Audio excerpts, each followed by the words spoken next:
So I'm going to change topics a little bit and talk about not just influencer marketing, but what we are now calling social proof. So it's no secret to many of us in the room today that our access to technology has fundamentally changed content creation. It's democratized it. And there's an army of people at your disposal as a marketer to create content and tell your awesome stories. Brandon, that story about finding your old horse is something that you could do at scale today because of the power of content being democratized. And as a result of this, influencer marketing has grown exponentially in the last few years. This is the search traffic around the topic influencer marketing in the last 5 years.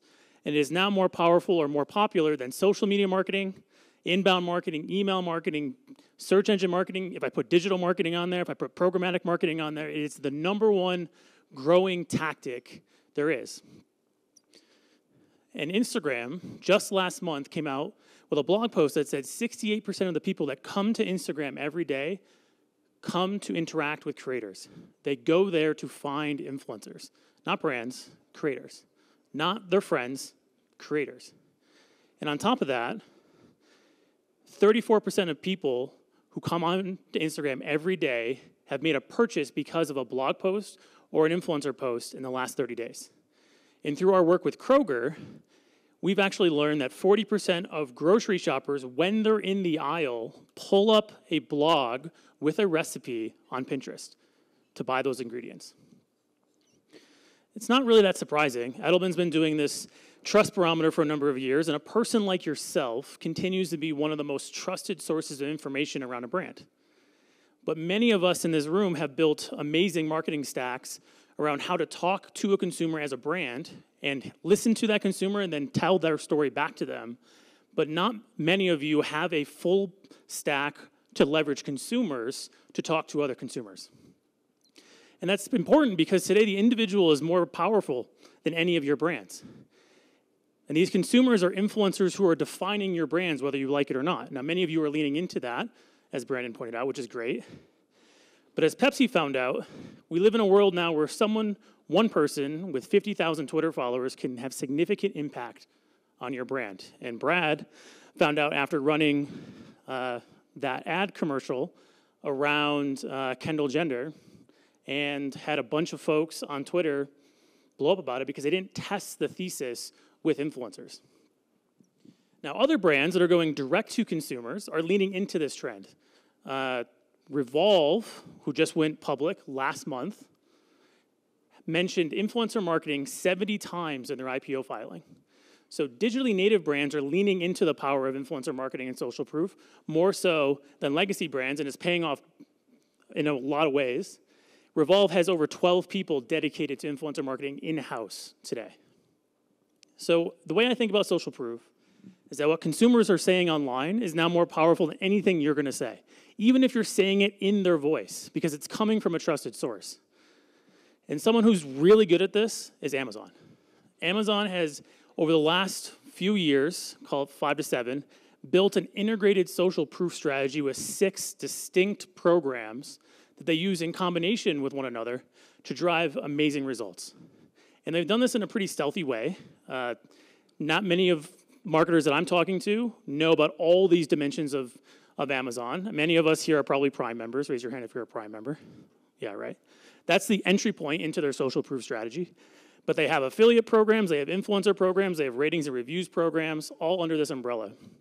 And that's what Mavrck tries to help CPG marketers recreate, is a social proof strategy at scale. Now, influencer marketing is part of that, and that's really the tip of the spear. But you can do ratings and reviews, you can do brand ambassadors, you can do college ambassadors, you can do referral programs. Those are all social proof programs. Essentially, anyone talking about your brand is a form of social proof. And really what you're doing is recruiting the right person, activating them the best way, whether it's on social or offline, measuring the performance impact, and then syndicating that content across the rest of your stack, whether it's to your programmatic engine, your e-commerce engine, your retail channel partners like Walmart. And when it comes to recruiting influencers, it's not just about that large celebrity or even professional YouTube influencer. It's about a whole stack, a whole spectrum of different personas that you need to identify through data and activate in specific ways. So with Mavrck, you can create that beautiful blog content, photo content, video content, but you can also run ratings, reviews, and referral programs with the middle of this spectrum. You can also do research. So before you launch that next campaign, do a digital focus group with influencers, see how it's going to react before you actually invest all that money behind it. We've worked with a number of CPG brands. One of the most prevalent is actually our work with Kroger and their performance marketing team. So over the course of the last year, we've activated over 10,000 influencers across 300 programs, many for folks in this room, Pepsi, Campbell's, Hershey's, just to name a few. And we've learned a lot about how to actually tweak influencer marketing at scale so that it works. And we've done some brand lift studies, one with Kraft Heinz, where we actually did a control and exposed methodology around folks that were actually exposed to Instagram content and how did it actually drive results for Kraft. So it certainly helped with unaided recall, but it also drove favorability and intent through the roof through folks that weren't buying Kraft in the last 30 days. And we took it even further with a hair care brand based in Cincinnati. I can't put their name on this because the results are too good. Where they activated over 1,800 influencers across 3 DMAs. They wanted to drive a 3% offline sales lift, and they drove a 10% offline sales lift just by having many spectrum influencers talking about the power of using your shampoo and your conditioner together, the same brand.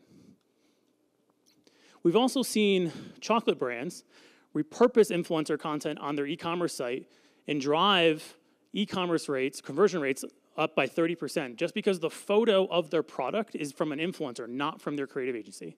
And in this case, this brand reduced their spend on creative, put it more into influencer, and then they put that content into their programmatic engine, and they saw their ROAS more than double in 6 months. We've also seen social proof work for paint. So if you're looking for ratings and reviews, you can syndicate those ratings and reviews, in this case, over 1,800 reviews over 6 months, to Lowe's and Home Depot, in this case, and they saw a 38% increase in retail sales because of that social proof.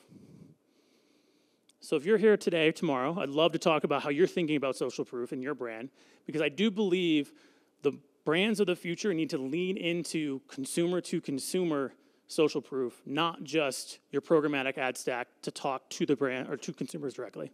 Thank you.